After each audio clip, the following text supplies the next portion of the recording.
खंडेलवाल, जो कि लेकर आया हूं आपके लिए एक क्रैश कोर्स जिसकी अपन ने पिछले वीडियो के अंदर बात की थी। स्टूडेंट, आज अपन उस क्रैश कोर्स को आगे जारी करेंगे।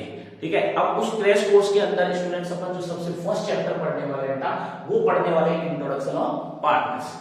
बेटा इस इंट्रोडक्शन ऑफ पार्टनरशिप वाले चैप्टर जो होगा वो अपने कितने मार्क्स का होगा बेटा? 5 मार्क्स का होगा। और इस 5 मार्क्स के अंदर जो अपने क्वेश्चन आने वाले हैं वो कितने क्वेश्चन आने वाले हैं? 4 क्वेश्चंस आने वाले हैं। फर्स्ट क्वेश्चन जो होगा वो ऑब्जेक्टिव टाइप होगा, सेकंड जो होगा और थर्ड जो होगा वो वेरी शॉर्ट क्वेश्चन होगा 1 मार्क्स का, और शॉर्ट क्वेश्चन जो होगा वो 1 मार्क्स का होगा। टोटल मिला के इस तरीके से अपने 5 मार्क्स का ये चैप्टर हो जाएगा। तो बेटा अपने एग्जाम के पॉइंट ऑफ व्यू से बहुत इंपॉर्टेंट रहने वाला है ये चैप्टर। तो अपन इस चैप्टर को आज स्टार्ट करते हैं। तो बेटा सबसे पहले अपन बात करेंगे इंट्रोडक्शन ऑफ पार्टनरशिप की। तो स्टूडेंट्स, इंट्रोडक्शन ऑफ पार्टनरशिप में सबसे पहले इस पार्टनरशिप को पढ़ने से पहले अपने को ये पता होना चाहिए कि बेटा जो अपन 11th क्लास के अंदर पढ़ रहे थे, वो 11th क्लास के अंदर अपन क्या पढ़ रहे थे कि प्रोप्राइटरशिप बिजनेस पढ़ रहे थे, जिसके अंदर क्या होता था, एक सिंगल ओनर होता था, वही कैपिटल लगाता था, वही मैनेजमेंट करता था बिजनेस का, ठीक है, और वही जो उसका प्रॉफिट होता था उसको विड्रॉ करता था। लेकिन क्या कोई व्यक्ति, एक इंडिविजुअल पर्सन कभी लार्ज स्केल्स के बेनिफिट्स को, लार्ज स्केल की प्रॉफिट को कमाना नहीं चाहेगा क्या? वो भी तो चाहेगा कि मैं बहुत बड़ा बिजनेस करूं और बहुत बड़ा प्रॉफिट अर्न करूं। लेकिन एक अकेला व्यक्ति ऐसा नहीं कर सकता। क्यों? क्योंकि उस लार्ज बिजनेस को करने के लिए अपने को एक लार्ज कैपिटल की रिक्वायरमेंट पड़ती है, जो कि एक अकेला व्यक्ति क्या नहीं कर सकता, फुलफिल नहीं कर सकता। उसके अलावा लार्ज स्केल के बिजनेस को मैनेज करने के लिए उस बिजनेस में कंटिन्यू बना रहना जरूरी होता है। लेकिन एक्चुअली में क्या होता है, पर्सनल एक्टिविटीज भी होती है, फैमिली को भी टाइम देना होता है, तो उसके लिए उसके कुछ इवेंट्स होते हैं, तो उन इवेंट्स के कारण वो बिजनेस क्या हो जाता है, डिसकंटिन्यू हो जाता है। तो बेटा वो बिजनेस क्या नहीं हो, डिसकंटिन्यू ना हो। इसके कारण अपन क्या करते हैं, पार्टनरशिप करते हैं, क्योंकि उस बिजनेस का जो प्रोप्राइटरशिप का नया फॉर्मेशन होता है वो क्या होता है, पार्टनरशिप होता है। एक जो मैनेजमेंट स्किल्स की, देखो एक जो पर्सन होता है ना बेटा, वो पर्सन हर फील्ड के अंदर पूरी तरीके से क्या हो, परफेक्ट हो, ये जरूरी नहीं होता। तो इस कारण से अपन क्या करते हैं, पार्टनरशिप, और उस पार्टनरशिप के अंदर क्या होता है, एक की जगह क्या हो जाते हैं, 2 या 3 पर्सन हो जाते हैं। तो हो सकता है कि एक की मैनेजमेंट स्किल्स बहुत अच्छी हो, एक की फाइनेंशियल स्किल्स बहुत अच्छी हो, एक की ट्रेडिंग स्किल्स बहुत अच्छी हो। तो ऐसे करके अपन क्या कर सकते हैं, पार्टनरशिप बिजनेस के थ्रू अपन लार्ज स्केल के प्रॉफिट को अर्न कर सकते हैं। इसलिए अपन आज पढ़ेंगे पार्टनरशिप, ठीक है। और स्टूडेंट्स, इस पार्टनरशिप को पढ़ने के लिए सबसे पहले अपने को पता क्या होना चाहिए कि पार्टनरशिप होती क्या है। तो बेटा नॉर्मली मैं आपसे बात करना चाहूंगा आज पार्टनरशिप के बारे में। तो नॉर्मली मैं इतना ही कहूंगा, बिल्कुल सिंपल वर्ड्स के अंदर अगर अपन बात करें पार्टनरशिप की, तो कोई भी पर्सन हो, ठीक है, मिनिमम कितने बंदे होने चाहिए, 2 बंदे हो, ज्यादा 2 भी हो सकते हैं, तो 3 भी हो सकते हैं, 4 भी हो सकते हैं, ठीक है। तो मैक्सिमम और मिनिमम की बातें अपन बाद में करेंगे, लेकिन मिनिमम कितने होने चाहिए पार्टनरशिप में, 2 बंदे, वो क्या करें, साथ में मिलकर और किसी वर्क को करें, और उस वर्क से जो भी उनको प्रॉफिट हो या लॉस हो, क्योंकि बिजनेस है तो बेटा बिजनेस में प्रॉफिट भी हो सकता है तो लॉस भी हो सकता है।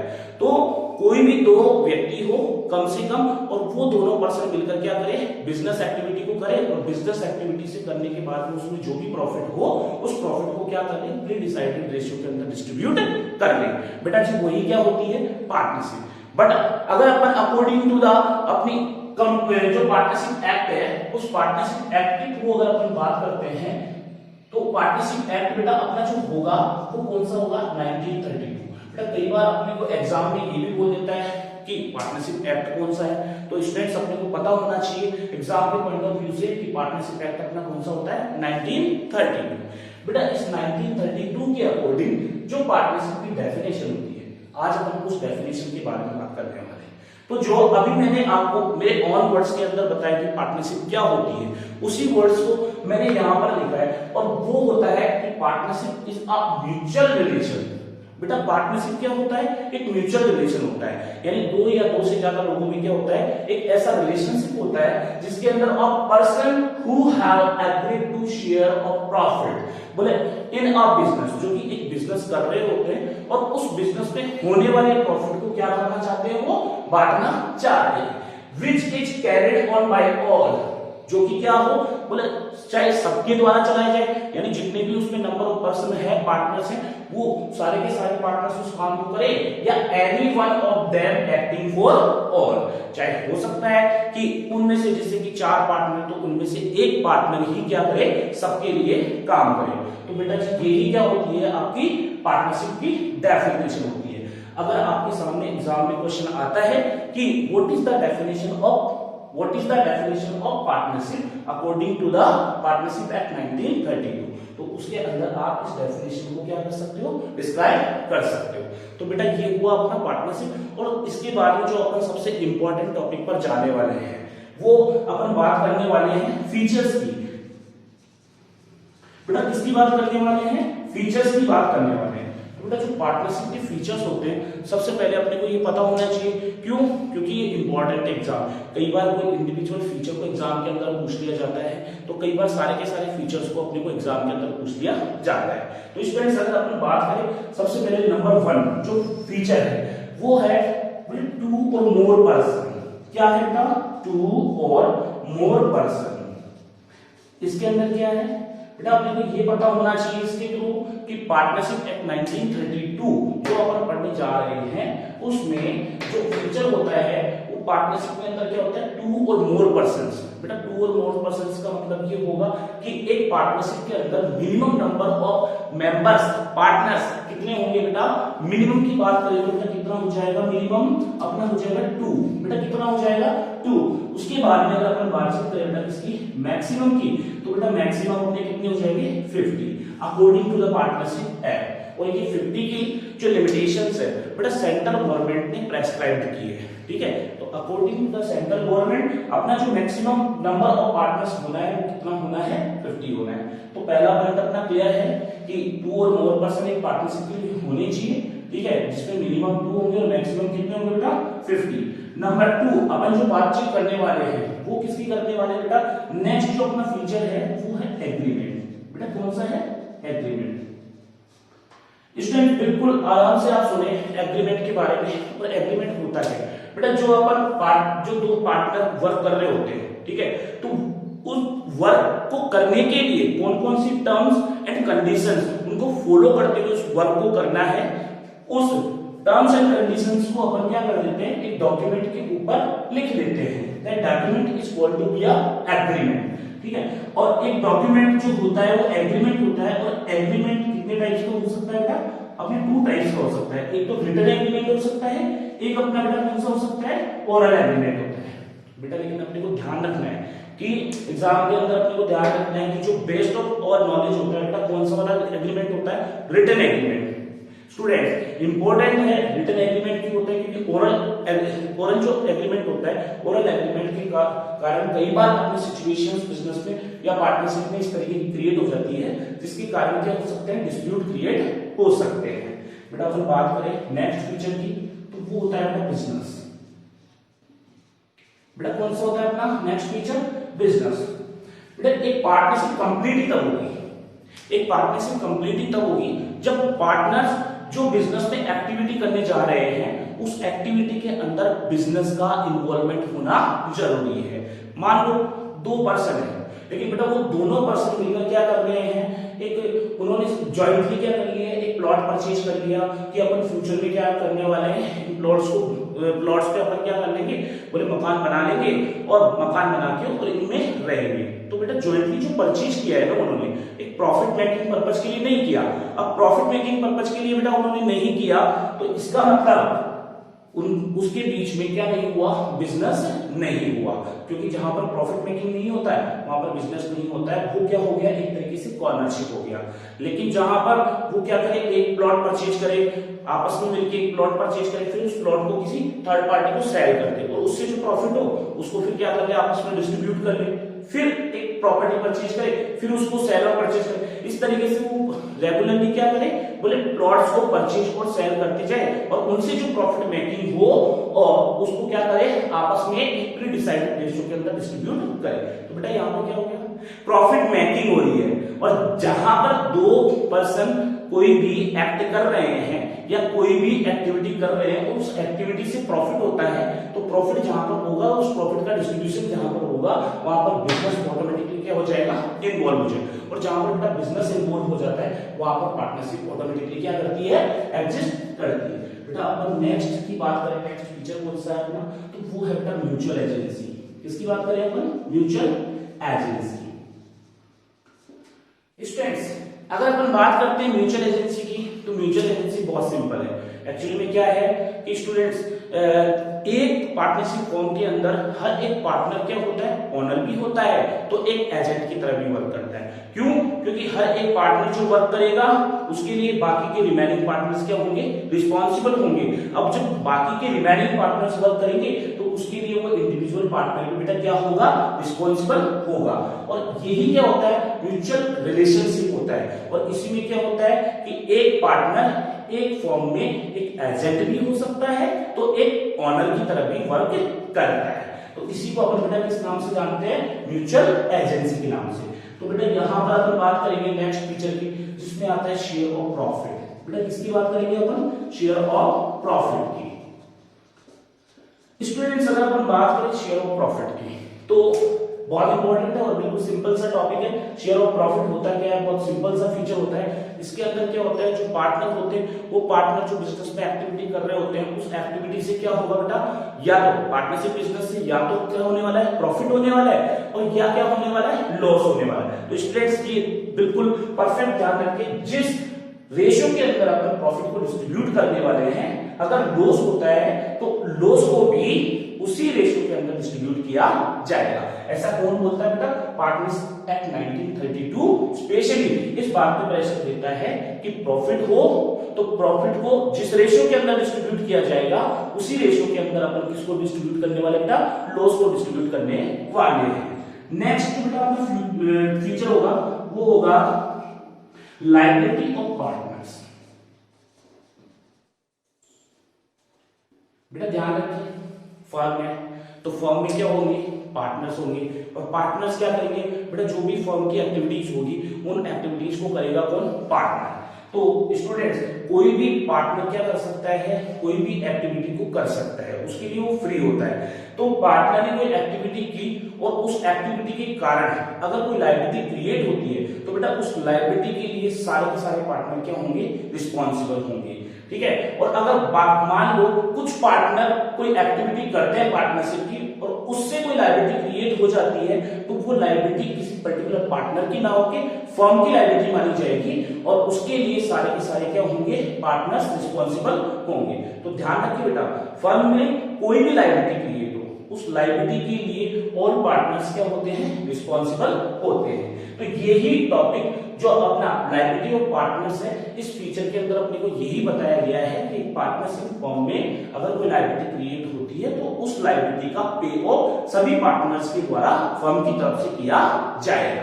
तो बेटा सबसे पहले जो अपने इंट्रोडक्शन था वो कंप्लीट है, उसके बाद में अपना डेफिनेशन कंप्लीट है, उसके बाद में अपन बात करें फीचर्स की, तो बेटा फीचर्स भी अपना कंप्लीट है। अब अपन बात करेंगे बेटा जो नेक्स्ट और सबसे इंपॉर्टेंट टॉपिक आने वाला है वो है पार्टनरशिप डीड। बेटा किसकी बात करने वाले हैं अपन, पार्टनरशिप डीड। बेटा बहुत इंपॉर्टेंट टॉपिक होता है, बहुत इंपॉर्टेंट टॉपिक होता है 12th क्लास आरबीएससी के हिसाब से। तो इसके अंदर क्या है बेटा, ये एक ऐसा रिटन डॉक्यूमेंट होता है। बेटा ये क्या होता है, एक ऐसा रिटन डॉक्यूमेंट होता है जिसके अंदर क्या होता है, सारी की सारी टर्म्स एंड कंडीशन लिखी हुई होती है, किससे रिलेटेड, पार्टनरशिप एग्रीमेंट से रिलेटेड। ठीक है, तो ये कौन सा डॉक्यूमेंट होता है बेटा, पार्टनरशिप डीड। ये एक ऐसा डॉक्यूमेंट होता है जिसके अंदर सारी की सारी टर्म्स एंड कंडीशन जो पार्टनरशिप एग्रीमेंट होता है, उस पार्टनरशिप एग्रीमेंट से रिलेटेड सारी की सारी टर्म्स एंड कंडीशन इस डॉक्यूमेंट के अंदर लिखी हुई होती है। और इस डॉक्यूमेंट को बेटा जो अपना पार्टनरशिप एक्ट 1932 है, इस 1932 ने इसको लीगल डॉक्यूमेंट के रूप में कहा है। किसके रूप में कहा है, इसको एक लीगल डॉक्यूमेंट माना है। तो बेटा सबसे इंपॉर्टेंट अपने को यही रहेगा कि पार्टनरशिप डीड होता क्या है। तो अपन क्या बोलेंगे, बोले ये क्या होता है, एक लीगल डॉक्यूमेंट होता है जिसके अंदर पार्टनरशिप एग्रीमेंट से रिलेटेड सारी की सारी टर्म्स एंड कंडीशन क्या होती है, लिखी हुई होती है। अब बेटा सबसे इंपॉर्टेंट बात आती है, बोले इस पार्टनरशिप डीड के अंदर कौन कौन से कंटेंट्स होते हैं। तो बेटा कंटेंट्स इंपॉर्टेंट है, क्यों, कई बार क्वेश्चन में अपने को एग्जाम में पूछ लिया जाता है, बोर्ड एग्जाम में, कि पार्टनरशिप डीड में कौन कौन से कंटेंट्स को इन्वॉल्व किया जाता है। तो बेटा बहुत सिंपल है, क्योंकि पार्टनरशिप डीड हुई है, तो पार्टनरशिप डीड क्या हुई है कि जो एग्रीमेंट था, उस एग्रीमेंट में कौन कौन से टर्म्स एंड कंडीशंस अपने को फॉलो करनी है, वो सारी चीजें किसमें लिखी, अपन ने पार्टनरशिप डीड में लिखी। तो उसके कंटेंट्स में क्या है, जो नेम ऑफ द फर्म है, वो नेम ऑफ द फर्म आना है, उसका जो रजिस्टर्ड एड्रेस है बेटा, उसका वो रजिस्टर्ड एड्रेस आएगा, ठीक है, नेम आ जाएगा, उसके अलावा जो एड्रेस है, ठीक है, एड्रेस आ जाएगा, उसके अलावा जो इंटरेस्ट ऑन कैपिटल है, इंटरेस्ट ऑन कैपिटल के रिलेशन में जो जो कंडीशन होगी कि कोई एक फॉर्म के अंदर अगर कोई पार्टनर कैपिटल इंट्रोड्यूस करता है तो उसकी कैपिटल के ऊपर उसको इंटरेस्ट कितना लेना है, उसके बारे में क्या होगा, इस पार्टनरशिप डीड के अंदर डिस्क्राइब किया हुआ होगा। अगर इंटरेस्ट ऑन ड्राइंग्स है, कोई पार्टनर अगर ड्राइंग करता है तो उससे जो चार्ज करना है इंटरेस्ट, वो कितना परसेंट से करेंगे, ये सारी की सारी इंफॉर्मेशन। कोई पार्टनर अगर रिटायर होना चाहता है, कोई पार्टनर बीच में एडमिशन लेना चाहता है, या कोई किसी पार्टनर क्या हो जाता है, मान लो बीच में रिटायर हो गया, तो उसका पेमेंट उसके लीगल रिप्रेजेंटेटिव को करना है, तो कितना करना है और किस मोड में पेमेंट करना है। तो बेटा उससे सारी की सारी इंफॉर्मेशन, पार्टनरशिप से रिलेटेड सारी इंफॉर्मेशन किसके अंदर लिखी हुई होगी, पार्टनरशिप डीड के कंटेंट्स के अंदर लिखी हुई होगी। तो बेटा ये भी इंपॉर्टेंट अपना टॉपिक है, लेकिन मेन जो क्वेश्चन आता है बेटा पार्टनरशिप डीड का, वो इंपॉर्टेंट क्वेश्चन ये आता है कि क्या किसी पार्टनरशिप फॉर्म में बेटा पार्टनरशिप डीड बनाना कंपलसरी है, ठीक है। तो अपन सबसे पहले ये अपने को पता होना चाहिए कि पार्टनरशिप डीड बनाना बेटा कंपलसरी नहीं होता है, और कंपलसरी नहीं होता है। चाहो तो पार्टनर्स अगर एग्रीड हो तो पार्टनरशिप डीड बना सकते हैं, और अगर पार्टनर्स एग्री नहीं है या किसी कारणवश उन्होंने पार्टनरशिप डीड बनाया नहीं है, तो ये जरूरी नहीं है कि वो पार्टनरशिप डीड बनाए ही। बट एक चीज ध्यान रखना बेटा, ऐसा कौन बोलता है, पार्टनरशिप एक्ट 1932 एक्ट बोलता है कि अगर कोई पार्टनरशिप फर्म पार्टनरशिप डीड नहीं बनाती है, क्या नहीं बनाती है बेटा, पार्टनरशिप डीड अगर वो नहीं बनाती है, तो वो किस तरीके से कौन कौन से जो प्रोविजंस होंगे वो ऑटोमेटिकली उस फॉर्म के ऊपर क्या हो जाएंगे, एप्लीकेबल हो जाएंगे। तो बेटा ध्यान रखना, in the absence of partnership deed, in the absence of partnership deed कौन कौन सी टर्म्स एंड कंडीशन है, कौन कौन से रूल्स है जो ऑटोमेटिकली क्या होने वाले हैं, एप्लीकेबल होने वाले हैं। तो बेटा अपन बातचीत करें एब्सेंस की, तो बेटा किसकी एब्सेंस, पार्टनरशिप डीड की एब्सेंस में कौन कौन से रूल्स एंड रेगुलेशंस जो कि ऑटोमेटिकली एप्लीकेबल होने वाले हैं। अगर अपन बात करें किसके बारे में, इंटरेस्ट ऑन कैपिटल के बारे में। बेटा ध्यान रखिए, पार्टनर्स क्या करते हैं, बोले इंट्रोड्यूस करते हैं, ठीक है, कैपिटल इंट्रोड्यूस करते हैं पार्टनरशिप फॉर्म में, लेकिन अगर पार्टनरशिप डीड नहीं है तो किसी भी पार्टनर को कोई भी इंटरेस्ट कैपिटल के ऊपर दिया नहीं जाएगा, तो इसमें होगा नो अलाउड, ठीक है। अब इंटरेस्ट ऑन ड्राइंग्स, बेटा इसके लिए सीधा सीधा सा नॉट चार्ज, क्योंकि आपको अच्छे से पता है बेटा पार्टनर यहां पर क्या करता है, कैपिटल इंट्रोड्यूस करता है, तो इसलिए फॉर्म उसको क्या करती है, इंटरेस्ट देती है, लेकिन in the absence of partnership deed उसको कोई भी इंटरेस्ट का पेमेंट नहीं किया जाएगा। बट अगर इंटरेस्ट ऑन ड्राइंग्स की बात करें, कोई पार्टनर ड्राइंग करता है तो उससे फॉर्म क्या लेगी, इंटरेस्ट लेगी, लेकिन in the absence of partnership deed उससे कोई भी इंटरेस्ट चार्ज नहीं किया जाएगा। लेकिन ध्यान रखिए बेटा, सैलरी, बोनस, कमीशन, ठीक है, एक्स्ट्रा रेम्युनरेशन, ध्यान रखिए in the absence of partnership deed कोई भी पार्टनर अगर कोई एक्स्ट्रा वर्क करे, ठीक है, या कोई और अदर वर्क करता है तो उसके लिए उसको कोई भी सैलरी, बोनस, कमीशन, किसी भी एक्स्ट्रा रेम्युनरेशन का पेमेंट उसको नहीं किया जाएगा बेटा, ठीक है। अब इसके बाद में अगर बात करें अपन किसकी, इंटरेस्ट ऑन लोन की, बेटा किसकी बारे में बात करें अपन, इंटरेस्ट ऑन लोन के बारे में। तो ध्यान रखिए स्टूडेंट्स, कोई भी पार्टनर जो कि पार्टनरशिप फॉर्म में क्या करता है, कैपिटल के अलावा फर्म को क्या प्रोवाइड करवाता है, इंटरेस्ट प्रोवाइड करवाता है, और वहां पर क्या साइलेंट हो, बोले पार्टनरशिप डीड बनी हुई नहीं हो, तो in the absence of partnership deed उसके लोन के ऊपर फर्म उसको 6% पर एनम से क्या देगी बेटा, इंटरेस्ट का पेमेंट करेगी। और बेटा ये तो है ही इंपॉर्टेंट, उसके अलावा सबसे इंपॉर्टेंट जो पार्ट था वो था प्रॉफिट शेयरिंग। क्या था बेटा, प्रॉफिट शेयरिंग। और वो प्रॉफिट शेयरिंग क्या है कि in the absence of partnership deed जितने भी पार्टनर होंगे वो आपस में प्रॉफिट्स का जो डिस्ट्रीब्यूशन करेंगे वो किस रेशियो के अंदर करेंगे, इक्वल रेशियो के अंदर वो डिस्ट्रीब्यूशन करेंगे। और बेटा इसके बाद में जो अपन फाइनल बातचीत करने वाले हैं कि in the absence of partnership deed के अंदर कौन सी वाली एक टर्म है जो और लागू होती है। अगर कोई मान लो नया पार्टनर आना चाहता है फर्म के अंदर, ठीक है, तो जब तक पूरे के पूरे पार्टनर्स एग्रीड नहीं है तब तक उस पार्टनर को पार्टनरशिप फॉर्म के अंदर एंटर नहीं किया जाएगा। तो ध्यान रखिए, ऐसा कौन बोलता है, बोले पार्टनरशिप एक्ट 1932 बोलता है, 32 एक्ट बोलता है कि पार्टनरशिप डीड की एब्सेंस में जब तक ऑल पार्टनर्स एग्रीड नहीं हो तब तक आप कोई भी नए पार्टनर को फॉर्म के अंदर एंटर नहीं कर सकते। तो बेटा आज की क्लास के अंदर जो अपन ने रीड किया उसको अपन एक बार वापस से रिपीट करने वाले हैं। क्यों, क्योंकि ये इंट्रोडक्शन ऑफ पार्टनरशिप जो अपना चैप्टर है जो 5 मार्क्स को अप्लाई करता है उसके लिए सबसे इंपॉर्टेंट थ्योरेटिकल पार्ट होने जा रहा है, ठीक है, जिसके अंदर अपन ने सबसे पहले जो बेटा पढ़ा वो क्या पढ़ा कि पार्टनरशिप की आवश्यकता क्यों पड़ती है। तो लार्ज स्केल बिजनेस के प्रॉफिट्स को अर्न करने के लिए पार्टनरशिप की आवश्यकता पड़ती है। कैपिटल की कमी को पूरा करने के लिए, लैक ऑफ कैपिटल अगर होता है बिजनेस के अंदर उसको मैनेजमेंट स्किल्स की कमी को पूरा करने के लिए अपन क्या करते हैं बेटा, पार्टनरशिप का फॉर्मेशन करते हैं। तो पार्टनरशिप की जरूरत इसलिए पड़ती है। जो पार्टनरशिप एक्ट होता है वो कौन सा होता था, 1932। अब बेटा बातचीत करते हैं कि रिपीटेशन की अगर बातचीत करें तो डेफिनेशन की बात करें तो मैंने आपको बताया था कि 2 या 2 से ज्यादा पर्सन मिलकर क्या करते हैं, कोई भी बिजनेस एक्टिविटी को करें उससे होने वाले जो भी प्रॉफिट मेकिंग होगा उसको एक प्री डिसाइडेड रेशियो के अंदर क्या कर ले, डिस्ट्रीब्यूट कर ले।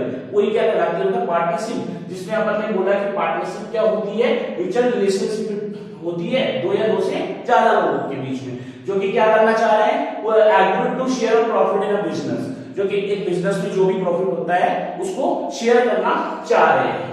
विच इज कैरिड ऑन बाय, या तो वो किसी एक के द्वारा चलाया जाए या वो सबके द्वारा चलाया जाए, तो उसी को बेटा अपन क्या बोलेंगे, पार्टनरशिप। बेटा इसके अंदर अपन ने जो पढ़ा था वो क्या पढ़े थे, फीचर्स पढ़े थे, जिसमें अपन ने बेटा 6 फीचर्स पढ़े, जिसके अंदर नंबर 1 जो फीचर पढ़ा 2 और मोर पर्सन। बेटा पार्टनरशिप के अंदर मिनिमम जो अपने नंबर ऑफ पार्टनर्स होंगे वो 2 होंगे और मैक्सिमम जो नंबर ऑफ पार्टनर्स होंगे वो कितना हो जाएंगे बेटा, 50 हो जाएंगे। ऐसा कौन बोलता है बेटा, पार्टनरशिप एक्ट बोलता है। इसके बाद में अपन बात करें एग्रीमेंट की, बोले जो भी पार्टनरशिप से रिलेटेड टर्म्स एंड कंडीशन होती है वो पार्टनर्स क्या कर लेते हैं, डॉक्यूमेंट के ऊपर राइट कर लेते हैं और उसी को अपन किस नाम से जानते हैं, एग्रीमेंट के नाम से जानते हैं बेटा।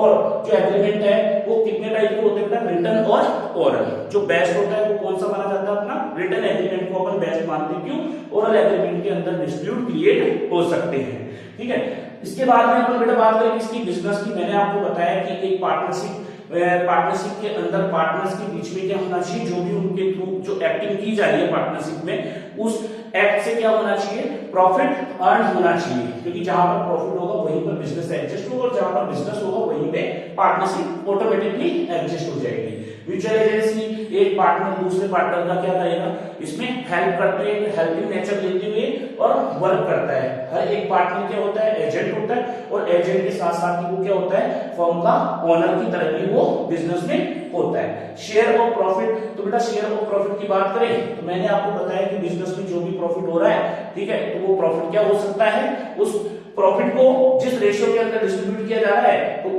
अगर लॉस होगा तो लॉस को भी उस रेशियो के अंदर डिस्ट्रीब्यूट किया जाएगा। Next, liability of partners. एक पार्टनरशिप फॉर्म के अंदर बेटा जो भी पार्टनर्स होंगे उन पार्टनर्स की लायबिलिटी क्या होगी, अनलिमिटेड होगी।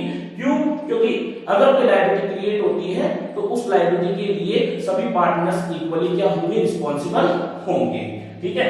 अब इसके बाद में हमने बातचीत की थी बेटा क्या, पार्टनरशिप डीड के बारे में। तो मैंने आपको बताया था कि ये क्या होता है, लीगल डॉक्यूमेंट होता है। और बेटा इस लीगल डॉक्यूमेंट के अंदर जो कंटेंट होते हैं वो क्या क्या होते हैं, बोले जो एक पार्टनरशिप एग्रीमेंट होता है, ठीक है, पार्टनर्स का जो एग्रीमेंट होता है उस पार्टनर्स के एग्रीमेंट से रिलेटेड जो भी टर्म्स एंड कंडीशन होती है वो इसके अंदर लिखी जाती है बेटा, पार्टनरशिप डीड के अंदर लिखी जाती है। ठीक है।